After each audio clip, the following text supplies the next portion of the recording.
भंडारा गोंदिया जिला वासियों के लिए खुशखबर है। अब आपका मनपसंद channel BS crime media news अब आपके केबल नेटवर्क पर, जी हां, अपने केबल नेटवर्क के एशियन चैनल नंबर 13 पर उपलब्ध है। BS क्राइम मीडिया न्यूज पर खेल, राजनीति, क्राइम, साहित्य व अन्य खबरें प्रकाशित की जाती है। हमारे साथ जुड़ने के लिए तथा हमारे चैनल में खबरें, विज्ञापन आदि के लिए संपर्क करें 8669151757 पर।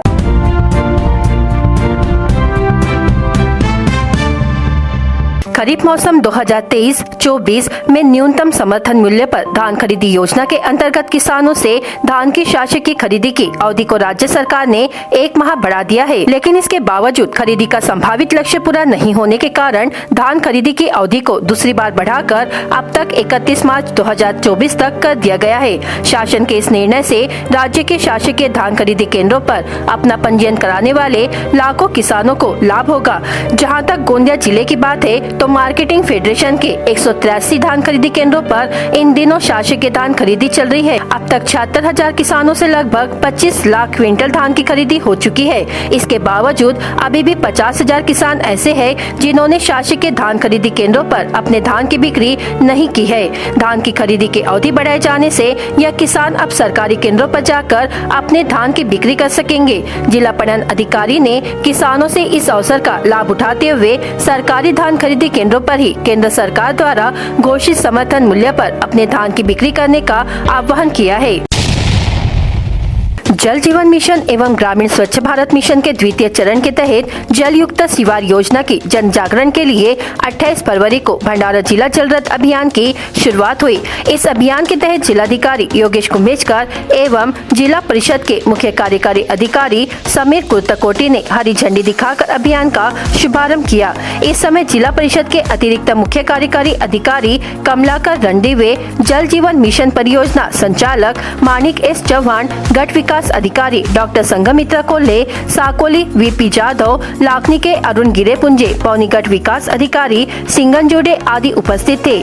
जिलाधिकारी के हस्ते रेत जल रथ का विधिवत पूजन किया गया। इसके लिए सरकारी प्रणाली एवं ग्राम पंचायत स्तरीय ग्राम पंचायत पदाधिकारी, जलापूर्ति एवं सफाई समिति पदाधिकारियों को जल रथ के माध्यम से होने वाले जन जागरण में शामिल होने का आह्वान किया। जिले में पंचायत समिति स्तर पर 7 जल रथ के माध्यम से जन जागरण किया जाने वाला है। सभी जल रथ प्रचारकों की नियुक्ति की गई है। साथ ही जल रथ पर जल जीवन मिशन, स्वच्छ भारत मिशन के प्रचार के लिए जिंगल बजाया जाएगा। जल युक्त शिवार योजना के पोस्टर गांव-गांव में लगाकर ग्राम पंचायत पदाधिकारी, जलापूर्ति एवं सफाई समिति पदाधिकारियों एवं नागरिकों का प्रबोधन किया जाएगा। ऐसी जानकारी प्रस्तावना के माध्यम से दी गई है। इस समय जिलाधिकारी योगेश कुंभेजकर, मुख्य कार्यकारी अधिकारी समीर कुर्तकोटी, अतिरिक्त मुख्य कार्यकारी अधिकारी कमलाकर रणदीवे के हस्ते हरी झंडी दिखाकर शुभारंभ किया गया। राष्ट्रीय अंधता एवं अल्पदृष्टि नियंत्रण कार्यक्रम के तहत राज्य में 19 फरवरी से 4 मार्च तक विशेष मोतियाबिंद सर्जरी अभियान चलाया जा रहा है। स्वास्थ्य विभाग ने इस अवधि में राज्य में 1 लाख मरीजों की मोतियाबिंद सर्जरी करने का लक्ष्य रखा है। सार्वजनिक स्वास्थ्य विभाग ने अपील की है कि सार्वजनिक अस्पतालों, मान्यता प्राप्त गैर सरकारी संगठनों और अस्पताल में मुफ्त मोतियाबिंद सर्जरी की जाएगी और आम जनता इसका लाभ उठाए। यह अभियान भंडारा जिले में भी चलाया जा रहा है। भंडारा जिले के निजी डॉक्टर भी इसमें भाग ले रहे हैं। स्वास्थ्य विभाग ने भंडारा जिले के लिए 415 मोतियाबिंद सर्जरी का लक्ष्य रखा है।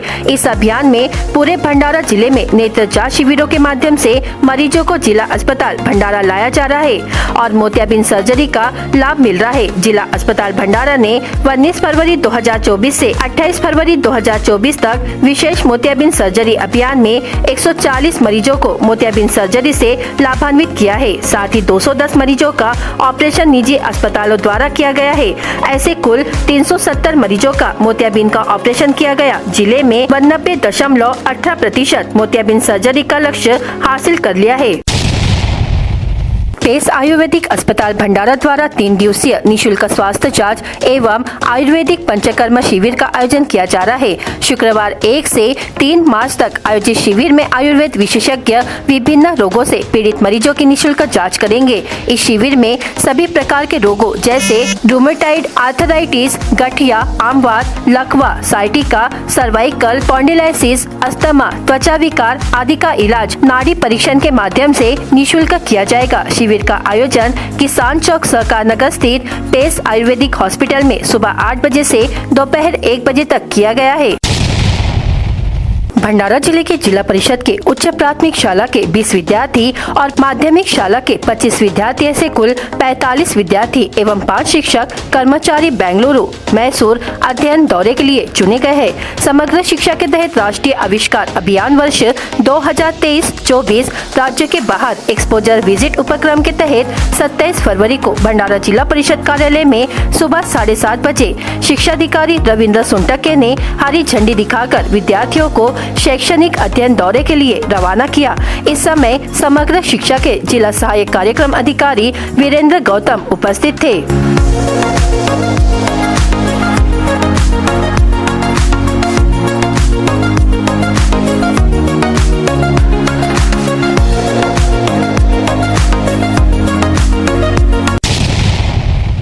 आगामी लोकसभा चुनाव के मद्देनजर जिला प्रशासन ने अधिकारियों व कर्मचारियों को प्रशिक्षण देना शुरू कर दिया है। इस प्रशिक्षण के विषय के अनुसार जिला स्तर पर अंतिम आदर्श आचार संहिता प्रशिक्षण नियोजनालय सभागृह में आयोजित किया गया। बैठक में जिलाधिकारी योगेश कुंभेजकर, मुख्य कार्यकारी अधिकारी समीर कुर्तकोटी, अतिरिक्त मुख्य कार्यकारी अधिकारी Kamalakar Randhive, deputy collector Leena Phalke, JP Londhe, deputy collector चुनाव प्रशांत पिसाल, वन संरक्षक राहुल गवई और पुलिस विभाग के सुशांत सिंह मुख्य रूप से उपस्थित थे। इस अवसर पर आयोग ने चुनाव कार्यक्रम की घोषणा होते ही आदर्श आचार संहिता के क्रियान्वयन को लेकर निर्देश एवं विस्तृत मार्गदर्शन किया। आदर्श आचार संहिता राजनीतिक दलों द्वारा सहमत मानदंडों का एक सेट है और भारत के चुनाव आयोग द्वारा लागू किया जाता है, जो आयोग द्वारा चुनाव कार्यक्रम की घोषणा के तुरंत बाद लागू होता है। चयन प्रक्रिया पूरी होने तक आदर्श आचार संहिता लागू रहेगी। रणधीवे ने विभागों द्वारा कार्य के क्रियान्वयन, प्रचार प्रसार एवं फॉलोअप पर मार्गदर्शन दिया। आयोग ने सूखा प्रभावित क्षेत्रों के कुछ मुद्दों को अंतिम मंजूरी दी है। इसमें पानी के टैंकरों द्वारा पीने के पानी की व्यवस्था के साथ साथ मवेशियों के लिए चारे की व्यवस्था भी शामिल है। इस अवसर पर जिलाधिकारी कुंभेजकर एवं मुख्य कार्यकारी अधिकारी समीर कुर्तकोटी ने भी मार्गदर्शन दिया। तत्पश्चात विभाग प्रमुख द्वारा पूछे गए प्रश्नों एवं समस्याओं का समाधान किया गया। इस प्रशिक्षण में सभी विभागीय प्रमुख उपस्थित थे। ग्रामीण भागातील रस्ते गुणवत्तापूर्ण व दर्जेदार करण्यासोबतच गावे थेट मुख्य रस्त्यांना जोडण्यासाठी मुख्यमंत्री ग्राम सडक योजना आहे। या योजनेतून बांधण्यात आलेले आदिवासी बहुल परिसर असलेल्या तुमसर तालुक्यातील रोंगा लोहारा हा 8 किलोमीटरचा रस्ता मात्र अवघ्या 2 महिन्यात उघडला आहे। 3,39,00,000 रुपये खर्चाच्या या रस्त्यावर रोंधा पिटेसूर दरम्यान 3 किलोमीटर अंतरात खड्डे पडले असून रस्त्याची अक्षरशः चाळणी झालेली आहे। त्यामुळे या बांधकामाच्या गुणवत्तेवर प्रश्नचिन्ह उपस्थित होत आहे।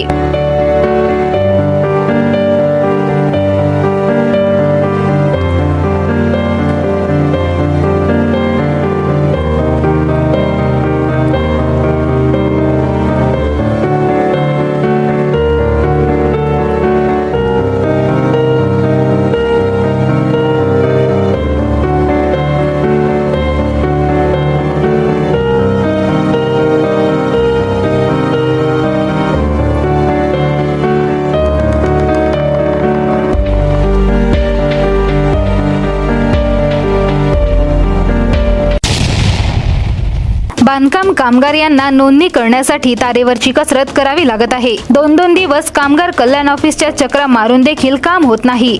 उलट आपली मजुरी देखील जात असल्याने कामगार वर्ग नाराज आहे। त्यामुळे आता तुमसर मोहाडी विधानसभा क्षेत्राचे आमदार राजू कारेमोरे यांनी आपल्या मतदारसंघातील मजुरांची जिल्हा मुख्यालयी पायपीट थांबावी म्हणून तालुक्याच्या ठिकाणी नोंदणी कॅम्प आयोजित केले आहे। याच ठिकाणी सर्व कागदपत्रे आणल्यावर ऑनलाईन नोंदणी केली जात असल्याने याचा फायदा बांधकाम मजुरांना होत आहे।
गोंदिया नगर परिषदेत मनुष्यबळ पुरवठा करण्यात झालेला घोळ व इतर मागण्यांना घेऊन शिवसेना उद्धव बाळासाहेब ठाकरे गटाच्या वतीने आज गोंदिया नगर परिषदेवर मोर्चा काढण्यात आला. गोंदिया नगर परिषदेत मागील 2 वर्षांपासून प्रशासक राज असल्याने गोंदिया शहराकडे हवा तसा नगर परिषदेचा लक्ष नसल्याने शहरात सर्वत्र अस्वच्छता पसरलेली आहे. तर काही ठिकाणी कचरा देखील वेळीच उचलला जात नाही. तर शहरातून गोळा केलेला घनकचरा नगर परिषदेच्या मागे असलेल्या ग्राउंडमध्ये डंप करण्यात येत असल्याने शहरात सर्वत्र गंदगी पसरलेली आहे. तर दुसरीकडे गोंदिया नगर परिषदेच्या शाळेत शिक्षक नसल्याने विद्यार्थ्यांचे शैक्षणिक नुकसान होत आहे. या मागण्यांकडे नगर परिषदेने लक्ष द्यावे अशी मागणी शिवसेनेच्या वतीने करण्यात आली आहे. तर गोंदिया नगर परिषदेत करण्यात येणाऱ्या मनुष्यबळ पुरवठ्यात घोळ होत असल्याने हा घोळ थांबवावा अशी मागणी शिवसैनिकांनी केली असून लवकरच याकडे नगर परिषदेने लक्ष दिले नाही तर यापेक्षा तीव्र आंदोलन करू असा इशारा देखील शिवसेना उद्धव बाळासाहेब ठाकरे गटाने दिला आहे. हमने 14/12/2023 को एक माहिती के अधिकार लगाए थे जो नगर परिषद में पिछले 7-8 साल से जो मनुष्य बल को लेके मेन पावर सप्लाई को लेके जो धांधली चल रही है उस धांधली को देखते हुए हमने एक माहिती लगाए थे. वो माहिती मेरे घर पे ना तो मुझे कॉल आया ना मुझे पोस्ट किया गया. बाद में 1 महीना होने के बाद जब ब की कार्रवाई करने के लिए हमने उसको आगे बढ़ाया तब हमें आवक जावक के माध्यम से वो माहिती दी गई. वो भी आधी अधूरी माध्यम से दी गई, आधी अधूरी जानकारी थी उसमें. और उस जानकारी में जब हमने पारदी मैडम से कांटेक्ट किया तो पारदी मैडम तो पहले कॉल नहीं उठाते हैं. एक गवर्नमेंट अधिकारी होने के साथ साथ नगर परिषद की जिम्मेदारी है उनके ऊपर. उसके बावजूद उन्होंने कम से कम 5-7 कॉल करने के बाद कॉल नहीं उठाया. तो फिर हमने उनका टाइम लिया. टाइम लेने के बाद जो आधी अधूरी जानकारी थी वो जानकारी पूरी हासिल किया. उसमें भी जो लोग कार्यरत नहीं है ऐसे लोगों की भी उन्होंने हमको लिस्ट दी. उसको देखते हुए हमने ये युवा सेना के साथ में सेना ने एक आंदोलन करने का नियोजन किया और आज हमने ये आंदोलन किया. इस आंदोलन का मुख्य कारण ही और उद्देश्य हमारा ये है कि जो चल रही नगर परिषद में धांधली है उसमें सुधार हो और किसी भी एकाधिकार जो स्थापित किया गया है नगर परिषद के अंदर की किसी भी एक एजेंसी को ही हम ये काम देंगे और उसमें सभी लोगों की मिली जुली भगत चल रही है. पिछले जो 42 पार्षद और हमारे जो नगर अध्यक्ष साहब थे उनको भी इस चीज़ की जानकारी होने के बावजूद भी उन्होंने इसका कभी विरोध नहीं किया. उसी के लिए हमने आज ये आंदोलन किया है और जल्दी अगर इस आंदोलन का हमें सही रिजल्ट नहीं मिला तो हम अपने स्टाइल में फिर इसका विरोध करेंगे. हम ऐसा आश्वासन. भाऊ 2 दिवस अगोदर मुख्य अधिकारी साहेबांसाठी आम्ही एक ज्ञापन आणलं होतं पण मुख्य अधिकारी साहेब होते नाही. त्यामुळे जे कार्यकारी आता प्रभार त्यांनी सांभाळले राणे साहेब यांना आम्ही ज्ञापन दिलं होतं की जे मनुष्यबळ पुरवठा करणारा जो ठेकेदार आहे त्यांनी मागच्या 3 वर्षापासून इतकी धांदली केलेली आहे की गव्हर्नमेंटचा रूल आहे की 20 कर्मचाऱ्यांच्या वरती जर तुमच्याकडे कर्मचारी काम करत असतील तर त्या कर्मचाऱ्यांचा PF नंबर जनरेट करणे आवश्यक आहे. ESIC कार्ड बनवणे आवश्यक आहे. कारण की कोणत्याही कर्मचारीला अनावेळेस काही अपघात झाली तर त्याच्या जो पैसे लागणारे हॉस्पिटलमध्ये पैसे आहेत ते परत गव्हर्नमेंट परत करते. यासाठी ESIC नंबर ESIC कार्ड राहते. तर हे सर्व धांदली करूनसुद्धा पूर्व नगर परिषद मुख्य अधिकारी साहेब आपल्या फक्त आर्थिक फायद्यासाठी त्या ठेकेदाराला 3 महिने असे 2 वेळा, 6 महिने असा 1 वेळा आणि 1 वर्ष असे 4 वेळा त्याचे 2 वर्ष समोर टेंडर ढकलण्यात आला. कारण की मुख्य अधिकारी साहेबांचा त्याच्यात स्वार्थ होता. आत्ता आम्ही जेव्हा आंदोलन घेऊन आलो तर राणे साहेबांनी सांगितले की 26 तारखेला नवीन टेंडरचं प्रकाशन केलेलं आहे. 6 तारखेला त्याची लास्ट डेट आहे. 7 तारखेला नवीन टेंडर ओपन होणार आहे आणि नवीन जो ठेकेदार राहील त्याला मनुष्यबळ पुरवठा करण्याचा ते टेंडर देणार आहे. तर हा 7 तारखेपर्यंत आम्ही 10 तारखेपर्यंत वाट बघू. जर हा झालं नाही तर पुन्हा युवा सेना नगर परिषदवर आक्रमक होईल याची मी राणे साहेबांना पण दखल दिलेली आहे. BS क्राइम इंडिया न्यूज आपके सामने पेश कर रहा है भंडारा क्राइम वारदात. हर जुर्म से हम आपको कराएंगे अवगत. आपके अपने चैनल पर रोजाना शाम 7 बजे. तो देखना ना भूलिए क्राइम वारदात. एक बाइक को दूसरी बाइक ने टक्कर मार दी. इस घटना में बाइक सवार एक युवक घायल हो गया. घायल व्यक्ति का नाम विद्यानगर भंडारा निवासी दीपक गणेशराव पाठाडे उम्र 42 वर्ष है. कादा पुलिस इस मामले की आगे की जांच कर रही है. तुमसर में साक्ष्यगंध कार्यक्रम में आए 4 साल के बच्चे को 4 पहिया वाहन ने टक्कर मार दी. वह गंभीर रूप से घायल हो गया और नागपुर के एक निजी अस्पताल में इलाज के दौरान उसकी मौत हो गई. मृत बच्चे का नाम खैरलांजी निवासी ग्रीष्मा उमेश भगत है. तुमसा तहसील के गोबरवाही में 4 महीने पहले हुए नईम शेख हत्याकांड के 14 आरोपियों में 2 और आरोपी जुड़ गए हैं। इसके चलते आरोपियों की संख्या 16 पर पहुंच गई है और इन सभी के खिलाफ जिला सत्र न्यायालय में 1173 पेज की चार्जशीट दाखिल की गई। तेज रफ्तार से जा रही दोपहिया दिशा दर्शाने वाले मील पत्थर से टकराई, जिसमें टाकरी निवासी नीलचंद हरिलाल शरणागत उम्र 45 वर्ष की मौत हो गई। आमगांव पुलिस ने भादवी की धारा 279, 304 के तहत मामला दर्ज किया है। अस्थमा बीमारी एवं हाइपरटेंशन से परेशान होकर जहरीली दवा गटक कर बुजुर्ग ने आत्महत्या कर ली। मृतक का नाम ग्राम हरदोली निवासी हरिभाव मंगरू ढेंगे उम्र 60 वर्ष है। घटना को लेकर मोहाड़ी पुलिस स्टेशन में धारा 174 के तहत मामला दर्ज किया गया। गोबरवाही घाट से अवैध रेत का परिवहन करते टिप्पर जब्त किया। टिप्पर चालक पर अपराध दर्ज करते हुए 9 प्लास रेत समेत कुल 50,27,000 रुपए का माल बरामद किया। घटना को लेकर तुमसा पुलिस ने मामला दर्ज किया।